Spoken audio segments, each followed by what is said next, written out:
ನಮಸ್ತೆ, ನಾನು Mahantesh Hiremath from Navachetan tech computer education Jamkhandi. So ನಾನು ಇವತ್ತು ಹೊಸ ಟಾಪಿಕ್ ಹೇಳಬೇಕಂತ ಬಂದಿದ್ದೀನಿ. ಏನಪ್ಪ ಅಂತಂದರೆ, ನೀವು ಹೊಸ ಕಂಪ್ಯೂಟರನ್ನು ಅಥವಾ ಹೊಸ ಲ್ಯಾಪ್ಟಾಪನ್ನು ಬೈ ಮಾಡ್ತಾಯಿದ್ರೆ, ಸೊ ನೀವು ಯಾವ ಪರ್ಪಸ್ ಬೈ ಮಾಡ್ತಾಯಿದ್ದೀರಾ ಅಂದರೆ study purpose, job purpose, office purpose, editing purpose, ಯಾವುದಾದ್ರೂ ಒಂದರ ಬಗ್ಗೆ ತೊಗೋತಾ ಇರ್ತೀರ. ಸೊ ಅದಕ್ಕೆ ಬೆಸ್ಟ್ ಕಾನ್ಫಿಗರೇಷನ್ ಯಾವುದು, ಬೆಸ್ಟ್ ಕಂಪ್ನಿ ಯಾವುದು, ಬೆಸ್ಟ್ ರ್ಯಾಮ್ ಯಾವುದು ಅಂತ ನಾನು ಹೇಳ್ಕೊಡ್ತೀನಿ. ಸೊ ಒಂದೊಂದಾಗಿ ಕಲಿಸ್ತಾ ಹೋಗ್ತೀನಿ. ಅದನ್ನು ನೀವು ಸ್ಕ್ರೀನ್ಶಾಟ್ ಸಹ ತೊಗೋಬೋದು, ಅದು ವಿಡಿಯೋ ಸಹ ಸೇವ್ ಮಾಡ್ಕೋಬೋದು.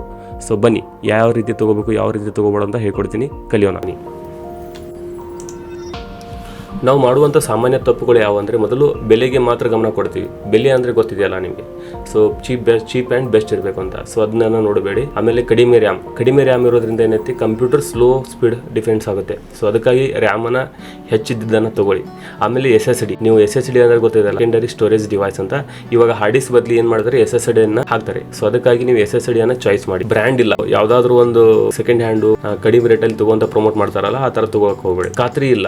ಸೊ ಕಂಪ್ಯೂಟರ್ ನಮ್ಗೆ ಅದ್ರ ಬಗ್ಗೆ ಏನೂ ಗೊತ್ತಿಲ್ಲ, ಹಾಗೆ ತೊಗೊಂಡು ಬಂದಿವಿ ಅಂತ ನಾಲ್ಕು ಹೋಗಬೇಡಿ. ಒಂದ್ಸರಿ ತೊಗೊಂಡ್ಬಿಟ್ಟು ಆಮೇಲೆ ಅದನ್ನು ನೀವು ಒನ್ ಟೈಮ್ ಇನ್ವೆಸ್ಟ್ಮೆಂಟ್ ಮಾಡಿದ್ದೀರಾ, ಅದು ದೀರ್ಘ ವರ್ಷ ಬರಬೇಕಾಗಿರುತ್ತೆ. ಅದಕ್ಕಾಗಿ ಅದ್ರದ್ದು ಏನಾದರೂ ಡಿಫಾಲ್ಟ್ ಇದೆಯಾ ನೋಡ್ಕೋಬೇಕು. ಸೊ ಅದಕ್ಕಾಗಿ ಖಾತ್ರಿ ಇಲ್ಲೇ ತೊಗೋಬೇಡಿ. ಆಮೇಲೆ OS ಇಲ್ಲ. ಸೊ ಅದರಲ್ಲಿ ಆಪರೇಟಿಂಗ್ ಸಿಸ್ಟಮ್ ಅಂತ ಇರುತ್ತೆ. ಆಪರೇಟಿಂಗ್ ಸಿಸ್ಟಮ್ ಅಂದರೆ ಮೇನ್ ಅದರದ್ದು ವಿಂಡೋಸ್ ಆಪರೇಟಿಂಗ್ ಸಿಸ್ಟಮು ಇವೆಲ್ಲ ಬರುತ್ತಲ್ಲ. ಸೊ ಆ ಥರ ಆಪರೇಟಿಂಗ್ ಸಿಸ್ಟಮ್ ಇಲ್ಲ ಅಂದರೆ ತೊಗೊಳಕ್ಕೆ ಹೋಗಬೇಡಿ. ನೀವು ಉದ್ದೇಶವನ್ನು ನಿರ್ಧರಿಸಿ, ಡಿಸೈಡ್ ದ ಪರ್ಪಸ್. ಸೊ ನೀವು ಇದು ಮೇನ್ ಇಂಪಾರ್ಟೆಂಟ್ ಥಿಂಗ್ಸ್. ನೀವು ಯಾವ ಪರ್ಪಸನ್ನು ಕಂಪ್ಯೂಟರ್ನ ತೊಗೋತಾ ಇದ್ದೀರಲ್ಲ, ಆ ಪರ್ಪಸನ್ನು ಡಿಸೈಡ್ ಮಾಡಿ. ಸೊ ನಾವು ಎಕ್ಸಾಂಪಲ್ ಹೇಳಬೇಕಂದ್ರೆ, ನಿಮಗೆ ಈಗ ಸ್ಟೂಡೆಂಟ್ಸ್ ಇರ್ತಾರೆ, college purpose use ಮಾಡಬೇಕಾಗಿರುತ್ತೆ.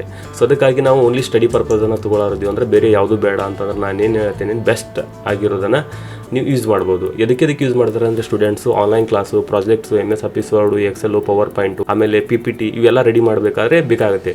So for that ಅವ್ರಿಗೆಲ್ಲ ಅದು ಬೇಕಂತಂದರೆ ಬೇಸಿಕ್ ಆಗಿರೋ ಕಂಪ್ಯೂಟರ್ನ ಬೆಸ್ಟ್ ಆಗಿ ತೊಗೋಬೋದು. ಬೇಸಿಕ್ ಅಂದರೆ ಪ್ರೊಸೆಸರ್ ಅಂದ್ರೇನು, it's a main heart of the computer ಅಂತ ಕರಿಬಹುದು.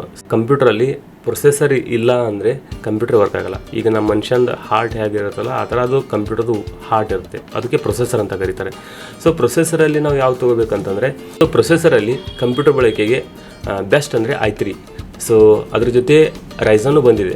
ಸೊ ನೀವು ಎರಡರಲ್ಲಿ ಒಂದು ಯಾವುದಾದ್ರೂ ಚಾಯ್ಸ್ ಮಾಡ್ಬೋದು. ಈಗ ಇಂಟೆಲ್ ಕೋರ್ದವ್ರದ್ದು i3 ಇರೋದ್ರಿಂದ ನಾನು ಸಜೆಸ್ಟ್ ಮಾಡೋದು i3 ತಗೊಳ್ಳಿ ಅಂತ. ಯಾಕಂದ್ರೆ ನಾವು ಯೂಸ್ ಮಾಡ್ತಾ ಇರೋದು i3ನೇ. ಅದರಲ್ಲಿ ಜನರೇಷನ್ ಬರುತ್ತೆ, 12th generation, 10th, 12th, 13th, 14th ಹಿಂಗೆಲ್ಲ ಜನರೇಷನ್ ಬರ್ತಾ ಹೋಗುತ್ತೆ. ನೀವು ಜನರೇಷನ್ ತಕ್ಕಂಗೆ ಪ್ರೊಸೆಸರ್ ಅನ್ನ ಅಪ್ಡೇಟ್ ಮಾಡ್ಕೋತಾ ಹೋಗಬೇಕು. ಅದ್ರ ಜೊತೆಗೆ ರ್ಯಾಮ್. ಸೊ ನಮ್ಮ ರ್ಯಾಮು ಭಾಳ ಇಂಪಾರ್ಟೆಂಟ್. ಈಗ ಫಾರ್ ಎಕ್ಸಾಂಪಲ್ ಒಂದು ಮೊಬೈಲ್ ತಗೋತೀರಾ, ಆ ಮೊಬೈಲಲ್ಲಿ ಏನು ನೋಡ್ತೀರಾ, ರ್ಯಾಮ್ ಎಷ್ಟಿದೆ, ಆಮೇಲೆ ಅದರದ್ದು ಇಂಟರ್ನಲ್ ಮೆಮರಿ ಎಷ್ಟಿದೆ, ಆಮೇಲೆ ಅದು ಪ್ರೊಸೆಸ್ ಹೆಂಗಿದೆ, ಅದೆಲ್ಲ ಕೇಳ್ತಿರಲ್ಲ. ಅದೇ ತರ ಕಂಪ್ಯೂಟರ್ ತಗೋಬೇಕಾದ್ರೂ ಕೇಳಬೇಕು ನೀವು. ರ್ಯಾಮ್ ಇರೋದ್ರಿಂದ ಅದು ವರ್ಕ್ ಸೆಷನ್ ಸ್ಪೀಡ್ ಸ್ಲೋ ಆಗಿದೆ. ಅಂದ್ರೆ ರ್ಯಾಮ್ ಅಂದ್ರೆ ರ್ಯಾಂಡಮ್ ಎಕ್ಸೆಸ್ ಮೆಮರಿ. ಇದೇನ್ ಮಾಡುತ್ತೆ, ನಮ್ದು ಪರ್ಫಾರ್ಮೆನ್ಸ್ ಅನ್ನ ಎಸೆಸ್ ಮಾಡುತ್ತೆ. ಸೊ ಫಾರ್ ದಟ್ ರ್ಯಾಮ್ ಜಾಸ್ತಿ ಇದ್ರೆ ಒಳ್ಳೆ. ಜಾಸ್ತಿ ಇದ್ರೆ ಏನಾಗುತ್ತೆ, ಮಲ್ಟಿ ಟಾಸ್ಕಿಂಗ್ ಮಾಡಕ್ಕೆ ಯೂಸ್ ಆಗುತ್ತೆ. ಅಂದ್ರೆ ಎಟ್ ಅ ಟೈಮ್ ನೀವು word, excel, power point, tally ಎಲ್ಲನೂ ವರ್ಕ್ ಮಾಡ್ಕೊಂಡು ಹೋಗ್ಬೋದು. ರ್ಯಾಮ್ ಅಲ್ಲಿ ನೀವು ಮಿನಿಮಮ್ ಅಂದ್ರೆ 4 GB ಇರಬೇಕು. ಇದು ಓನ್ಲಿ ಸ್ಟಡಿ ಪರ್ಪಸ್ ಹೇಳ್ತಾ ಇರೋದು ನಾನು. ಮ್ಯಾಕ್ಸಿಮಮ್ ಅಂದ್ರೆ 8 GB ಇರಬೇಕು. ಅದರಲ್ಲಿ DDR3, DDR4, DDR5 ಅಂತ ಬರುತ್ತೆ. ಸೊ ನಿಮಗೆ ಬೆಸ್ಟ್ ಅಂದ್ರೆ ಯಾವ್ದು ತಗೋಬೇಕಂದ್ರೆ 8 GB ಅನ್ನ ತಗೊಳ್ಳಿ. ಸೊ ಅದು ಯಾವಾಗಲೂ ಬೆಸ್ಟ್ ಇರುತ್ತೆ. ಇನ್ನು ಇವಾಗ ಏನು ಮಾಡ್ತಾರೆ, 4 GB ರ್ಯಾಮ್ ಇರೋದನ್ನು ಯಾರು ತೊಗೊಳ್ತಿಲ್ಲ. ಯಾಕಂದರೆ ಅದರದ್ದು ಪ್ರೊಸೆಸಿಂಗ್ ಸ್ಲೋ ಇದೆ. ನೀವು ಹೆಂಗೆ ಗಾಡಿ ಮೊಬೈಲನ್ನು ಯೂಸ್ ಮಾಡೋಕ್ಕಲ್ಲ ಅಂತಾರಲ್ಲ, ಅದೇ ಥರ. ಇನ್ನು ಹಾರ್ಡ್ ಡಿಸ್ಕ್ ಗೊತ್ತಿರೋದ್ರಲ್ಲಿ ಸ್ಟೋರೇಜ್ ಡಿವೈಸ್. ಈಗ ನಿಮ್ಮ ಮೊಬೈಲಲ್ಲಿ ಮೆಮರಿ ಕಾರ್ಡ್ ಯಾವ ಥರ ಇರುತ್ತಲ್ಲ, ಕಂಪ್ಯೂಟರಲ್ಲಿ ಅದೇ ಥರ ಒಂದು ಹಾರ್ಡ್ ಡಿಸ್ಕ್ ಅಂತ ಇರುತ್ತೆ, ಇಂಟರ್ನಲ್ ಮೆಮರಿ ಆಗಿ ಮಾಡ್ತಾರೆ. ಇವಾಗ ಹಾರ್ಡ್ ಡಿಸ್ಕ್ ಬದಲು ಏನು ಯೂಸ್ ಮಾಡ್ತಾರೆ ಅಂದರೆ SSD ಅನ್ನು ಯೂಸ್ ಮಾಡ್ತಾರೆ. SSD ಅಂದರೆ ಸೆಕೆಂಡರಿ ಸ್ಟೋರೇಜ್ ಡಿವೈಸ್ ಅಂತ. ಈ SSD ಏನು ಮಾಡುತ್ತೆ ಅಂದರೆ ಹಾರ್ಡ್ ಡಿಸ್ಕ್ಗಿಂತ 10 ಟೈಮ್ಸ್ ಸ್ಪೀಡ್ ಆಗಿದೆ. ಸೊ 10 ಪಟ್ಟು ಸ್ಪೀಡ್ ವರ್ಕ್ ಮಾಡಿ ನಿಮಗೆ ವರ್ಕನ್ನು ಬೇಗ ಹಾಗೂ ಕಡಿಮೆ ಸಮಯದಲ್ಲಿ ಎಲ್ಲ ಕೆಲಸವನ್ನು ಮಾಡಿ ಮುಗಿಸ್ತದೆ. ಅದಕ್ಕಾಗಿ ನೀವು ಮಿನಿಮಮ್ ಹಾರ್ಡ್ ಡಿಸ್ಕ್ ಎಷ್ಟು ತೊಗೋಬೇಕಂದ್ರೆ 256 GB ತೊಗೋಬೇಕು. ಮ್ಯಾಕ್ಸಿಮಮ್ ಎಷ್ಟು ತೊಗೋಬೇಕಂದ್ರೆ ಅದನ್ನ ನೀವು ಡಿಫೆನ್ಸ್ ಆಫ್ ಅನುಕೂಲತೆ ಅನ್ನೋ ಹಾಗೆ ತಗೋರಿ. ಈಗ ನಾನು ಹೇಳೋದು ಬೆಸ್ಟ್ ಅಂದರೆ 512 ತಗೋರಿ, SSD ಇದ್ದರೆ ತಗೋರಿ. ಅದ್ರ ಜೊತೆಗೆ NVMe ಸ್ಲಾಟ್ಸ್ ಅಂತ ಬಂದಿದೆ. ಸೊ ಇವನ್ನೆಲ್ಲ ತೊಗೊಂಡ್ರೆ ಏನಾಗುತ್ತೆ, ನಿಮಗೆ ಪರ್ಫೆಕ್ಟ್ ಆಗಿ ವರ್ಕ್ ಮಾಡೋಕ್ಕೆ ಕಂಫರ್ಟ್ ಆಗುತ್ತೆ. ಇದು ನಾನು ಹೇಳ್ತಾ ಇರೋದು ಸ್ಟಡಿ ಪರ್ಪಸ್. ಇದು ಬೇಕಂದ್ರೆ ಸ್ಕ್ರೀನ್ಶಾಟ್ ತಗೊಳ್ಳಿ.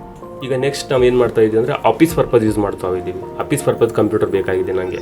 ಸೊ ಆಫೀಸ್ ಪರ್ಪಸ್ ಕಂಪ್ಯೂಟರ್ ಬೇಕಂದ್ರೆ ಏನು ತೊಗೋಬೇಕು, ಸೊ ನಾವು ಕಚೇರಿಯ ಕೆಲಸಗಳಿಗೆ ಉನ್ನತವಾದ ಕಂಪ್ಯೂಟರ್ ಬೇಕು. ಯಾಕಂದರೆ ಅದರಲ್ಲಿ ಡೇಟಾ ಎಂಟ್ರಿ ಇರುತ್ತೆ, ಇಮೇಲ್ ಮಾಡೋದಿರುತ್ತೆ, ಆಮೇಲೆ ಸಮ್ ಟ್ಯಾಲಿ ಆಪ್ಷನ್ಸ್ ಇರುತ್ತೆ, ವರ್ಡ್, ಎಕ್ಸೆಲ್, ಪವರ್ ಪಾಯಿಂಟು, ಸ್ವಲ್ಪ ಅದರಲ್ಲಿ ಜಾಸ್ತಿ ವರ್ಕ್ ಇರುತ್ತೆ. ಯಾಕಂದರೆ ಬೆಳಿಗ್ಗೆಯಿಂದ ಸಾಯಂಕಾಲ ತನಕ ನೀವು ಕಂಪ್ಯೂಟರಲ್ಲಿ ವರ್ಕ್ ಮಾಡಬೇಕಾಗಿರುತ್ತೆ ಆಫೀಸಲ್ಲಿ. ಹಾಗೆ ಒಂದು ಬೆಸ್ಟ್ ಕಂಪ್ಯೂಟರ್ ಯಾವುದಪ್ಪ ಅಂತಂದರೆ, ಇಲ್ಲಿ ನೀವು ಪ್ರೊಸೆಸರನ್ನು ಯಾವ್ದು ಚೇಂಜ್ ಮಾಡಬೇಕಂದ್ರೆ ಅಲ್ಲಿ i3 ತೊಗೊಂಡು ಪರ್ಪಸ್, ಇಲ್ಲಿ i5 ತೊಗೊಳ್ಳಿ.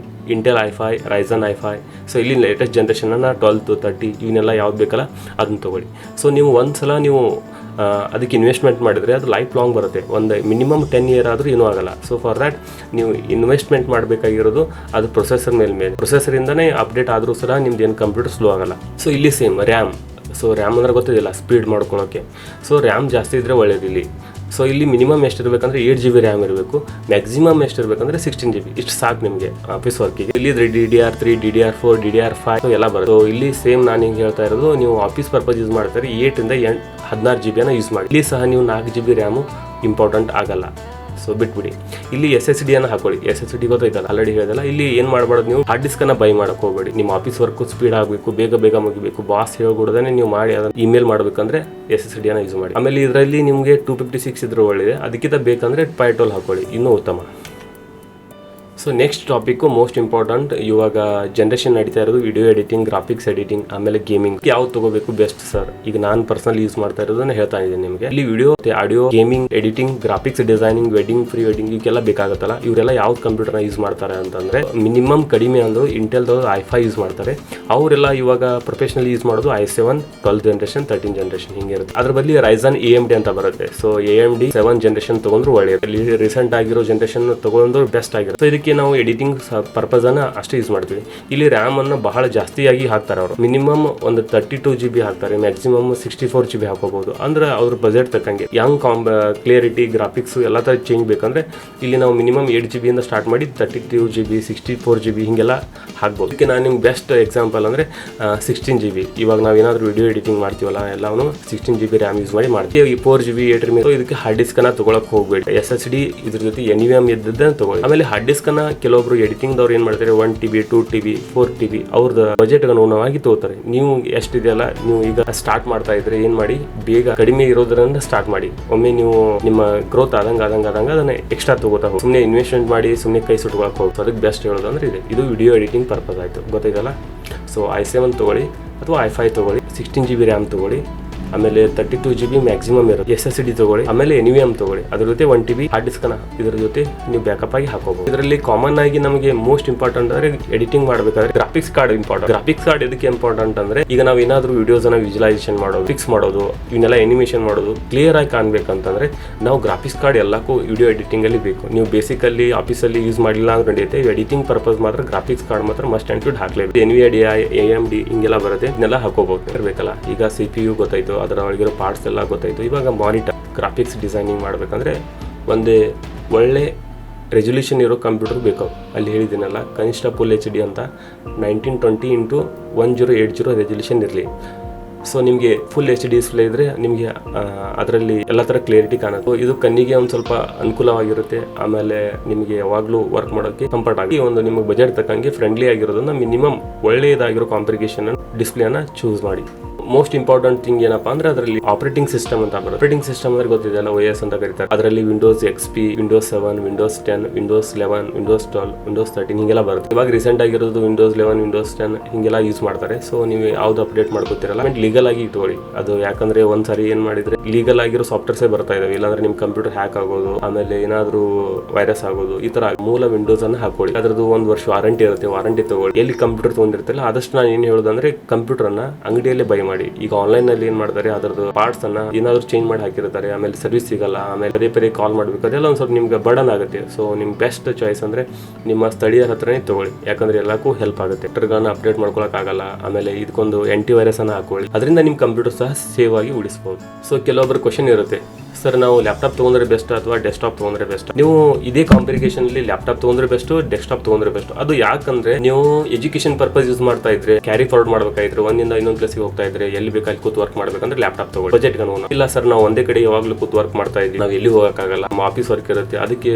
ಆಮೇಲೆ ಮನೆಯಲ್ಲಿ 3-4 ಜನ ಹುಡುಗರು ಇರ್ತಾರೆ, ಅದಕ್ಕಾಗಿ ನೀವು ಏನಾದ್ರು ಬೈ ಮಾಡೋದಿದ್ರೆ desktop use. So most probably use ಆಗೋದಂದ್ರೆ ಡೆಸ್ಕ್ಟಾಪ್. ಅದು ಒಂದ್ ಸ್ವಲ್ಪ ಲ್ಯಾಪ್ಟಾಪ್ ಇಂದ ಹಾರ್ಡ್ ಇರುತ್ತೆ, ಆಮೇಲೆ ಪಾರ್ಟ್ಸ್ ಎಲ್ಲ ಜಾಸ್ತಿ ಸ್ಟ್ರಾಂಗ್ ಇರುತ್ತೆ. ನೀವು ಲ್ಯಾಪ್ಟಾಪ್ ತಗೊಂಡ್ರು ಸಹ ಅದಕ್ಕೊಂದು ಕೀಬೋರ್ಡ್ ಮೌಸ್ ಹಾಕೊಂಡ್ಬಿಟ್ರೆ ಅದು ಚೆನ್ನಾಗಿರುತ್ತೆ. ಅದಕ್ಕಾಗಿ ನಾನು ಬೆಸ್ಟ್ ಸಜೆಷನ್ ಸ್ಟೂಡೆಂಟ್ಸ್ಗಳಿಗೆ, ಎಲ್ಲೇ ವರ್ಕಿಂಗ್ ಸೆಷನ್ಗಳು ಆ ಕಡೆಯಿಂದ ಈ ಕಡೆಯಿಂದ ಟ್ರಾವೆಲ್ ಮಾಡ್ತಾ ಇದ್ರೆ ಲ್ಯಾಪ್ಟಾಪ್ ತಗೊಳ್ಳಿ. ಒಂದೇ ಕಡೆ ನೀಟಾಗಿ ಕೂತು ಲಾಂಗ್ ಡ್ಯೂರೇಷನ್ ವರ್ಕ್ ಮಾಡ್ತಾ ಇದ್ರೆ, ಅದಕ್ಕೊಂದು ಬ್ಯಾಟ್ರಿ ಹಾಕೊಂಡು ವರ್ಕ್ ಮಾಡ್ತಾ ಇದ್ರೆ CPU ಅಥವಾ ಡೆಸ್ಕ್ಟಾಪ್ ಯೂಸ್ ಮಾಡಿ.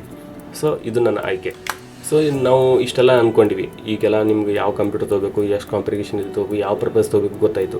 ಇನ್ನು ಯಾವ ಬ್ರ್ಯಾಂಡ್ ತೊಗೊಂಡ್ರೆ ಒಳ್ಳೇದು, ನೀವು ತೊಗೋಬೇಕಾದ್ರೆ ನಿಮ್ಮ ಬಜೆಟ್ ತಗೊಂಡು ನೀವು ಬ್ರ್ಯಾಂಡ್ ತೊಗೋತೀರಿ. ಈಗ ಶ್ರೀಮಂತರೆಲ್ಲ ದೊಡ್ಡ ಇನ್ವೆಸ್ಟ್ಮೆಂಟ್ ಮಾಡೋರೆಲ್ಲ ಏನು ಮಾಡ್ತಾರೆ, ಆ್ಯಪಲ್ಲಿ ಹೋಗ್ತಾರೆ. ಅದರಲ್ಲಿ ಬೆಸ್ಟ್ ಪ್ರೀಮಿಯಂ ಯೂಸರ್ಸ್ ಇರ್ತಾರೆ, ಕ್ರಿಯೇಟಿವ್ ವರ್ಕ್ ಇರುತ್ತೆ, ಲಾಂಗ್ ಬ್ಯಾಟ್ರಿ ಲೈಫ್ ಇರುತ್ತೆ, ಹೈ ಎಂಡ್ ಪ್ರೈಸ್, ಅದ್ರ ತಕ್ಕಂಗೆ ಪ್ರೈಸ್ ಇರುತ್ತೆ. ಅದ್ರ ಜೊತೆಗೆ ನಾವು ಡೆಲ್, HP, ಲೆನೋ ಇವು 3 ತೊಗೋಬೇಕಂದ್ರೆ ಅದರಲ್ಲಿ ಕಾಮನ್ ಆಗಿ ಇದನ್ನ ಮೋಸ್ಟ್ ಆಫ್ ಯೂಸರ್ಸ್ ಏನು ಮಾಡ್ತಾರೆ, ಆಲ್ರೌಂಡರ್ ಯೂಸರ್ಸ್ ಇದನ್ನ ಪ್ರೈಸ್ ಮೀಡಿಯಂ ಇರುತ್ತೆ. ಅಂದರೆ ಡೆಲ್, HP, ಲೆನೋ ಇದು excellent all round options for most users, premium price. ಇದನ್ನು ನಾವು ಎಲ್ಲಾ ಕಡೆ ಯೂಸ್ ಮಾಡೋದಂದ್ರೆ ಜಾಸ್ತಿ UX ಬ್ರ್ಯಾಂಡ್ ಯೂಸ್ ಮಾಡ್ತೀನಿ. ಕೇಳಿರ್ತಾರೆ ಡೆಲ್, HP, ಲೆನೋ. ಅದಕ್ಕಾಗಿ ಅವ್ರ ಡಿಫೆಂಡ್ಸ್ ಅಪಾನ್ ಆಲ್ಮೋಸ್ಟ್ ಅಲ್ಲ ಯೂಸರ್ ಫ್ರೆಂಡ್ಲಿ ಇರೋದು ಇದು ಇದೆ. SS ಅಂತ ಬರುತ್ತೆ, ಇದು ಮೀಡಿಯಂ ಪ್ರೈಸ್ ಇರುತ್ತೆ. ಇದು ಗೇಮಿಂಗ್ ಕಂಪ್ಯೂಟರ್ ಅಂತ ಕರಿಬಹುದು. Acer ಈಗ ನಾವು ಮಿಡ್ ವರ್ಷನ್ ಇವೆಲ್ಲ ಬ್ರ್ಯಾಂಡ್ ಗಿಂತ Acer ಯಾಕೆ ಅಂತ ಹೇಳ್ತಾ ಇದ್ದೀನಿ ಅಂದ್ರೆ ಹಾರ್ಡ್ವೇರ್ ಚಲೋ ಇದೆ, ಬಟ್ ಏನ್ ಮಾಡ್ತಾರೆ ಪ್ರೈಸು ಕಂಪೇರಿವ್ಲಿ ಡೆಲ್, HP, ಲೆನೋ, Acer ಗಿಂತ ಕಡಿಮೆ ಇರೋ ತರ ಬರುತ್ತೆ. ನಿಮಗೆ ಚೀಪ್ ಅಂಡ್ ಬೆಸ್ಟ್ ಅಂತ ಹುಡುಕಾಡ್ತಿರ್ತಾರಲ್ಲ, ಅವಾಗ ಏನ್ ಮಾಡಬೇಕು, ಅಸೆಂಬಲ್ ಅಂತ ಸಿಗುತ್ತೆ. ಅಸೆಂಬಲ್ ಅಂದ್ರೆ CPU ಒಳಗೆ ಮದರ್ ಬೋರ್ಡ್ ಬೇರೆದು, ಹಾರ್ಡ್ ಡಿಸ್ಕ್ ಬೇರೆದು, ಆಮೇಲೆ ನೆಕ್ಸ್ಟ್ ಅದರೊಳಗಿರೋ ಪ್ರೊಸೆಸರ್ ಬೇರೆದು, ರ್ಯಾಮ್ ಬೇರೆದು, ಈ ಬೇರೆ ಬೇರೆ ಕಂಪ್ನಿ ಎಲ್ಲ ಹಾಕಿಬಿಟ್ಟು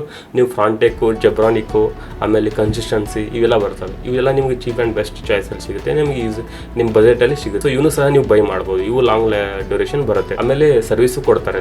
no single brand is perfect for every person. So ಒಬ್ಬೊಬ್ಬರಿಗೆ ಒಂದೊಂಥರ ಬ್ರ್ಯಾಂಡ್ ಇಷ್ಟ ಆಗುತ್ತೆ. ನಿಮ್ಮ ಬ್ರ್ಯಾಂಡ್ ಯಾವ್ದು ಅಂತ ನೀವು ತಿಳ್ಕೊಳ್ಳಿ. ಸೊ ತಿಳ್ಕೊಂಡ್ಬಿಟ್ಟು ಒಂದು ಒಳ್ಳೆಸ್ಟ್ ಕಾಂಪ್ಲಿಕೇಶನ್ ಆಗಿರೋ ಕಂಪ್ಯೂಟರ್ನ ಪರ್ಚೇಸ್ ಮಾಡಿ. ಇವಾಗ ನಾವು ಗೊತ್ತಾಯ್ತಲ್ಲ, ನಾವು ಯಾವ ಪರ್ಪಸ್ ಯೂಸ್ ಮಾಡ್ತಾ ಇದೀವಿ ಅಂದರೆ work purpose, study purpose, gaming purpose. So ಇವೆಲ್ಲಾನು ತಲೆಯಲ್ಲಿ ಇಟ್ಟುಕೊಂಡು ಒಂದು ಲೋಕಲ್ ಸರ್ವಿಸ್ ಅವೈಲಬಿಲಿಟಿ ಆಗಿರೋದನ್ನು ಯಾರಾದರೂ ಸರ್ವಿಸ್ ಕೊಡ್ತಾ ಇದ್ರೆ ಮಾತ್ರ ಅಲ್ಲಿ ಕಂಪ್ಯೂಟರ್ನ ಬೈ ಮಾಡಿ. ಸೊ ಹಾಗೆ ತೊಗೊಂಡ್ಬಿಟ್ಟು ಹೋಗಬೇಡಿ, ಯಾಕಂದರೆ ನೀವು ಅದಕ್ಕೆ ಸಾವಿರಾರು ಗಂಟೆ ಇನ್ವೆಸ್ಟ್ ಮಾಡಿರ್ತೀರ. ಮೊಬೈಲ್ ಏನು ಮಾಡ್ಬೋದು, 3 ವರ್ಷ 4 ವರ್ಷ ಆದಮೇಲೆ ಚೇಂಜ್ ಮಾಡ್ಬೋದು, ಬಟ್ ಲ್ಯಾಪ್ಟಾಪ್ ಚೇಂಜ್ ಮಾಡೋಕ್ಕಾಗಲ್ಲ. ಸೊ ಅದಕ್ಕಾಗಿ ಏನು ಮಾಡಿ, ಒಂದು ಲಾಂಗ್ ಡ್ಯೂರೇಷನ್ ಇರೋದನ್ನು, ಕಾಂಪ್ಲಿಕೇಶನ್ ಇರೋದನ್ನು ಬೈ ಮಾಡಿ. ಸೊ ಇದು ನನ್ನ ಸಜೆಷನ್. ನೀವೇನಾದರೂ ಮತ್ತೆ ನಿಮಗೆ ಇದ್ರ ಬಗ್ಗೆ ಇನ್ಫಾರ್ಮೇಷನ್ ಬೇಕಾತಂದರೆ ಕಮೆಂಟ್ ಮಾಡಿ ಕೆಳಗಡೆ. ನನಗೆ ಮತ್ತೆ ಬೆಸ್ಟ್ ಕಂಪೇರಿಸನ್ ಯಾವುದಾದ್ರೂ ಬೇಕಂದರೆ ನಾನು ಮತ್ತೆ ನಿಮಗೆ ಸಜೆಸ್ಟ್ ಮಾಡ್ತೀನಿ. Thank you for watching. Please connect with us. ವಾಚ್ ಅಂಡ್ ಟೆನ್ computer education Jamkhandi. So see you again next ವಿಡಿಯೋಲಿ ಸಿಗೋಣ.